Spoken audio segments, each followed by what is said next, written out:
Bienvenue dans ce nouveau numéro de Fontaine, l'édition citoyenne. Nouvelle pause récup pour le collectif du Centre Ancien qui a investi le square Louis Maisonnat le temps d'une journée durable et solidaire. Et puis les ateliers numériques de la médiathèque Paul-Éluard vous attendent chaque mois pour mieux comprendre les outils numériques qui nous entourent. Enfin, nous ferons le tour des prochains temps forts à Fontaine dans l'agenda.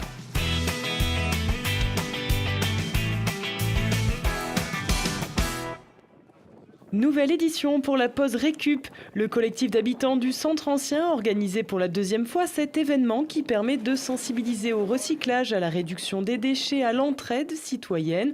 Occasion aussi de mettre en lumière plusieurs actions sociales et bonnes idées portées tout au long de l'année par les Fontainois engagés dans la vie de leur cité. Alors, ce n'est pas une association parce que c'est compliqué à gérer. Nous, on fonctionne sous forme de collectif, c'est-à-dire c'est quelque chose d'informel.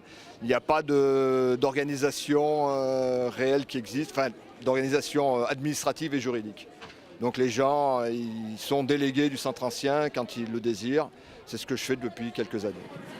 Aujourd'hui, nous organisons dans le cadre d'une animation qui s'appelle Pause Récup, un ensemble d'actions qui visent à faire du lien social dans le quartier. La philosophie commune, c'est de faire du lien social pour les habitants du quartier d'abord, et puis le reste des Fontainois, voire plus, les gens sont libres de venir. Il n'y a pas d'exclusion, on va dire.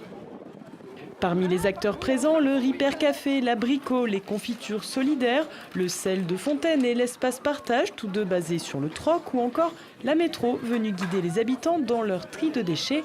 Difficile de tous les citer. Le collectif des habitants a souhaité faire cet événement sur le temps du marché de producteurs. Donc le centre social vient en soutien à cette initiative habitante et donc a proposé également au service jeunesse, à des acteurs qui sont présents sur le quartier de venir en soutien. Et donc cette initiative se passe sur le square Maisonnat, qui est un square qui va bientôt être réhabilité. Voilà, pour être investi davantage par les habitants.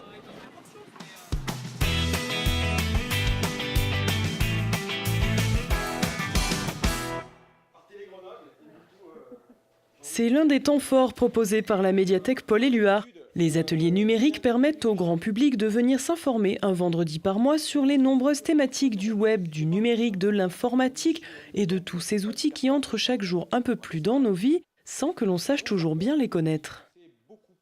Les ateliers numériques de l'espace multimédia, c'est une fois par mois, le vendredi soir, de 18h à 19h. C'est des ateliers qui sont en accès libre, donc sans inscription et gratuits. Donc, on appelle ça des ateliers numériques, mais il faut plus voir ça comme des petites séances de vulgarisation sur des termes un petit peu pointus. En thématique, j'ai fait tout ce qui tourne autour des virus, des antivirus, de la protection de ces données, des explications autour des moteurs de recherche, des navigateurs Internet. Voilà. Et ce monsieur continue en disant: via nos téléphones portables, il est possible de nous géolocaliser, d'avoir accès à des données encore plus personnelles que sur notre ordinateur. Alors non, il n'y a pas du tout de pratique, c'est vraiment en fait moi qui parle beaucoup. Voilà. J'essaye de me tenir dans les temps, ça dure 1 heure normalement, de 18h à 19h donc. Et c'est voilà, beaucoup de discussions, beaucoup d'échanges. C'est vraiment faire comprendre des concepts pour les mettre à portée de tout le monde. Quoi. Et répondre à des questions évidemment. Ce jour-là, le thème développé est celui de la protection des données personnelles. Les participants écoutent religieusement et s'étonnent de la face cachée de nombreux sites et applications de notre quotidien. Le médiateur explique par exemple que plus de 30% des données personnelles collectées sur nous le sont via la géolocalisation, ou encore que la CNIL estime que 2 applications sur 3 récoltent des données personnelles à l'insu de leurs utilisateurs. Qu'est-ce que vous étiez venu chercher à cet atelier? Qu'est-ce qui vous intéressait dans la thématique? Moi, je suis venue chercher des informations sur le sujet qui était annoncé, parce qu'on a la chance d'avoir un atelier par mois avec chaque fois un sujet défini par Cyril à partir de nos centres d'intérêt. Donc c'était pour savoir nos données, comment elles sont utilisées, par qui et qu'est-ce qu'on peut faire pour se protéger. Voilà. Et donc verdict, est-ce que vous avez appris des choses? Oui, déjà, j'ai appris que c'était surtout sur nos téléphones que les données personnelles étaient divulguées.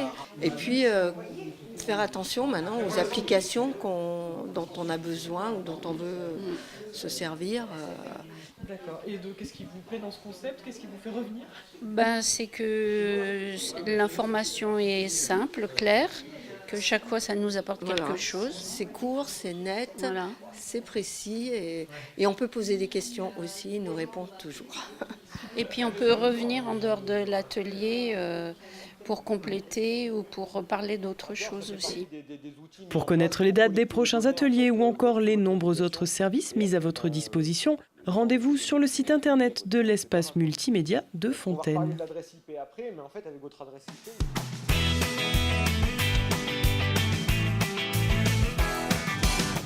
Avec l'événement Play and Pause, la place des écrins devient The Place to Be. Au programme spectacle de percussion avec les 40 bis de Fontaine, inauguration d'un graphe collectif, diffusion d'un spot vidéo, atelier radio et bien d'autres temps festifs. Rendez-vous du 15 au 19 avril, place des écrins de 10h à 17h. Vendredi 19 avril, la Ligue 1 Pro 38 revient à Fontaine le temps d'une soirée spéciale match d'impro. Les équipes Isère-Dijon s'affronteront dans un duel aussi drôle qu'inventif, moment de créativité et d'interaction avec le public à voir absolument. Ça se passe à 20h30, salle Edmond Vigne. Partenaire du Street Art Festival de Grenoble, Fontaine est fière de ses œuvres murales toujours plus nombreuses et vous propose de les découvrir mardi 23 avril de 18h à 19h. Rendez-vous à l'arrêt de tram A Les Fontainades Le Vogue pour une visite guidée version street art organisée par Loisirs et Solidarité des Retraités et l'Office du Tourisme de la Métropole. Aujourd'hui, Dame Tortue décide d'aller faire le tour du monde. Enfin, mercredi 24 avril, les plus jeunes sont attendus à la médiathèque Paul Éluard dès 10h30 pour entendre les contes pour petites oreilles lus par Lila Raled, de toutes petites histoires pour les 3-6 ans qui promettent une matinée ludique et poétique. Marche aujourd'hui, marche demain.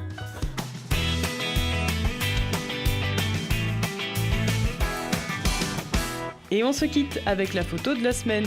Mercredi 5 avril, salle Edmond-Vigne, 145 élèves des 6 écoles fontainoises se sont regroupés le temps d'une grande rencontre musicale sur le thème de l'aventure.